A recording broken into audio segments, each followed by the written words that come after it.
Opa, Milton, tudo bem? Eu vou tentar agilizar o atendimento aqui para você, fazendo um exercício aqui, trazendo dois exemplos na realidade. Um que eu construí, só para você ver como que não deve ser feito e o porquê esse estudo é um pouco diferente do MSA, tá? Que nós estamos olhando, no caso de repetitividade e reprodutibilidade, mas também como que você deve prosseguir no caso de fazer uma medição, como utilizar, né? Não é muito comum, na realidade é bem raro a gente ver esse estudo de medição por completo, né? A gente falando um pouquinho sobre linearidade, tendência, estabilidade, etc. Não é muito comum a gente trabalhar em conjunto com essas análises, mas elas podem sim ser realizadas e normalmente elas são utilizadas quando eu tenho vários valores de referência. Então, como o pessoal comentou no exercício, e esses valores de referência eles podem ser desde determinado por lei, vamos supor que eu falo que existe uma lei ou uma recomendação ou um órgão que o pH de uma determinada comida tem que estar entre 4 e isso, né? Ou tem que ter um valor de 4,5, por exemplo. Esse é um valor de referência e nós vamos ter essa análise. E para cada alimento, por exemplo, teriam valores de referências distintos. Então, como eu tenho para alimentos diferentes valores de referências distintos, eu vou trabalhar aqui com esses valores embaixo, tá? Para configurar o meu estudo. E eu vou acabar fazendo uma análise percebendo se esse vício se mantém constante ou não, tá? Ao longo das minhas análises. Se ele se mantiver constante, obviamente ele está presente no sistema de medição, né? É um grande indício e eu preciso dar uma olhada, investigar o que está acontecendo. O que você falou de valores, né? Nós podemos olhar, por exemplo, aqui o vício. Tem até um outro exemplo mais claro, né? O vício que ele está destacado na realidade, ele é a diferença entre o valor real, né? O valor de referência, perdão, e o valor real que foi mensurado pelos dados, tá? É simplesmente esse valor. Então, se eu voltar aqui, deixa eu puxar uma Itália para você. Por que esse estudo, teoricamente, ele está configurado de maneira errada? Porque eu peguei uma peça só, né, fiz várias medições, então o número das medições na peça aqui ó, estão em destaque, quais foram os dados coletados e quais são as minhas referências. Então nesse caso, o que eu tenho?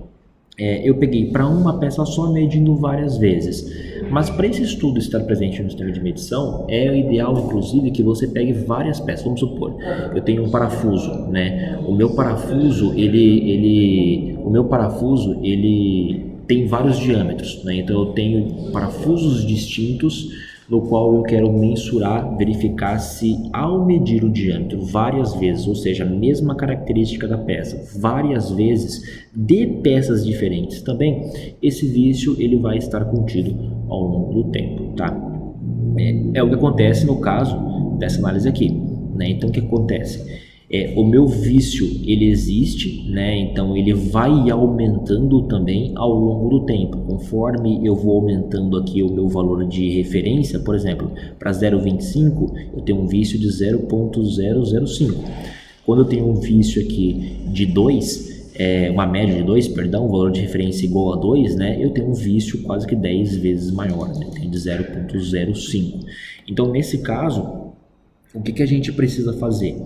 Analisar o valor de P. Quando o valor de P é zero, significa que esse vício é presente, interfere na nossa relação também, tá? Na nossa equação, tá? Nos dados, relação não, na equação dos meus dados. E aqui eu tenho a inclinação da minha reta, eu tenho os valores tradicionais de análise de uma reta. E aqui, quando eu olho para essa inclinação, quanto maior a inclinação, pior é o meu cenário. Por quê? Perceba o seguinte, na escala de Y eu tenho o valor de vício, tá? Na escala de X eu trabalho com os meus dados distintos. Então eu fiz várias medições para o meu parafuso aqui de tamanho 2, várias medições para o meu parafuso de tamanho 1,5, meu tamanho 1 e por aí vai.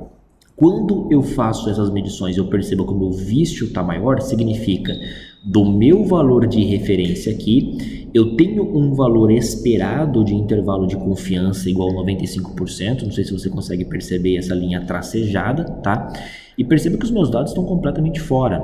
Então, nesse caso, eu tenho sim os valores de vício, né? Os meus dados mensurados, bastante diferentes dos valores de referência. E tem até o vício médio, que é o valor que nós atribuímos nesse quadradinho laranja. Algumas questões que você também comentou sobre estabilidade, ela pode ser vista não só pelos dados, tá, de uma carta de controle, por exemplo, como a distribuição dos pontos usados medidos. Tá? No caso da carta de controle, o R, por exemplo, tá? A carta R, ela o R barra, que é a amplitude média, ela é a média dos pontos, né, dos dados do subgrupo. Então eu tenho os meus pontos distribuídos aqui, tá? E a interpretação é semelhante à carta de controle. Então, por exemplo, eu tenho lá um R barra, no qual eu percebo uma tendência. O que é essa tendência? Uma tendência crescente. 6 a 7, 8, né, até 12 pontos, algumas biografias colocam aí, em sequência crescente ou decrescente. Eu posso ter uma tendência crescente ou uma tendência decrescente. Eu vou lá e eu analiso, né, esses dados a partir do meu sistema de medição. Se eu tenho um outro cenário no qual os meus dados, o que muda, nesse caso aqui, o que muda seria também a outra análise que você perguntou, que é sobre estabilidade. Também, mesma coisa, tá? O que representa um cenário de estabilidade? Eu tenho o meu dado aqui e de repente todo o meu processo muda, tá? Eu vou até mudar, o mais adequado seria falar com x barra, tá? Que é o x barra que mede a nossa exatidão. A precisão é medida pelo R barra. Se todo o meu processo mudou, essa estabilidade ela está comprometida, né? Então perceba, se eu tenho um x barra ou um valor lá que está sendo trabalhado próximo do limite superior e aí de repente ele se aproxima do limite inferior, independente se isso é bom ou se isso é ruim, tá? Há uma instabilidade no sistema e isso daqui é o que nós queremos investigar, o que aconteceu.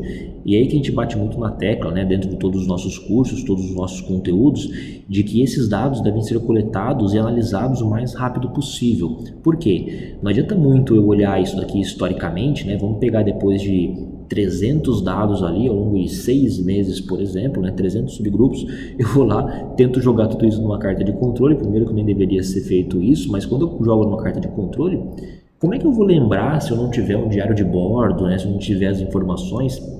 Lembra que a gente se reuniu, você mostrou várias documentações, né, como FEMEA e etc.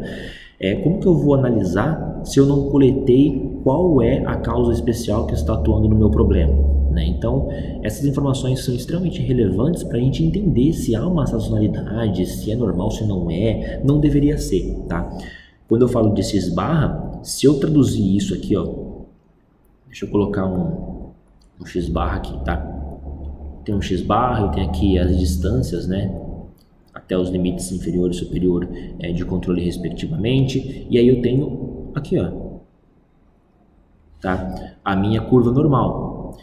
Se eu pego e eu tenho dados distribuídos ao longo da linha média, esse é o cenário. Se eu mudo, por exemplo, tá, eu estou no cenário aqui em cima, a minha curva normal, a tendência é se aproximar para cá. Se eu desço, a minha curva normal, a tendência é se aproximar para cá. Vamos supor que eu tenha limites de especificação bem claros, né? Não é usado no gráfico de controle, mas vamos supor que eu tenha limites de especificação bem claros aqui, ó. Então eu estou me aproximando ou saindo dos meus pontos, os pontos estão mais fora, mais dentro, e isso representa uma instabilidade muito grande, uma não estabilidade, tá? Então, essa análise pode ser feita pelos pontos sendo distribuídos, né, em grupos aleatoriamente ao longo do meu processo, os pontos que foram coletados, os dados que foram coletados e mensurados, e a tendência nada mais é do que uma sequência, né? Então eu percebo uma tendência crescente ou decrescente a partir do momento que os meus dados também são avaliados. Um outro ponto importante, né? Quando a gente fala, a gente já deixou claro lá que a tendência é um pouco diferente daquilo que os dados deveriam ser, né? Então eu tenho os valores no qual eles deveriam ser próximos, como por exemplo esse daqui, né? Eu tenho os valores de referência e aí os meus valores de referência vão ser mensurados. Se a minha tendência foge muito disso, né, que também está muito ligada à questão do vício, se a minha tendência foge um pouco disso, aí eu posso já começar a considerar que esses dados aí precisam ser reavaliados. Os dados não, o meu sistema de medição, beleza?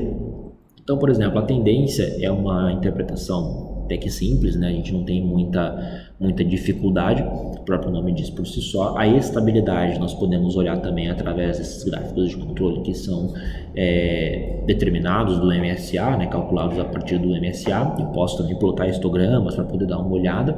Claro que a carta de controle é muito mais interessante, né? Se a gente conseguir interpretar da maneira adequada. E o gráfico de linearidade e vício, que eu acho que você não perguntou, mas o vício está muito ligado à interpretação de tendência, então achei interessante colocar, tá? O gráfico de linearidade é aquela velha história. Quando eu, por exemplo, tá? Se eu tivesse um cenário aqui, ó, vício zero, tá? Que seria o ideal, vício zero, perdão. E aqui eu tenho um gráfico linear. O que significa isso? Significa que para os valores de referência 0,25, 0,5, 1, 1,5 e 2, eu absolutamente não tenho quase nenhum vício, tá? Os meus dados estão ali distribuídos exatamente como meu valor de referência. Esse é um ponto importante. Nesse caso aqui é crítico. O vício ele cresce à medida que meu valor de referência cresce também, tá? Então o intuito é eu tentar melhorar o meu sistema de medição até trazer esse valor mais próximo de uma reta aí.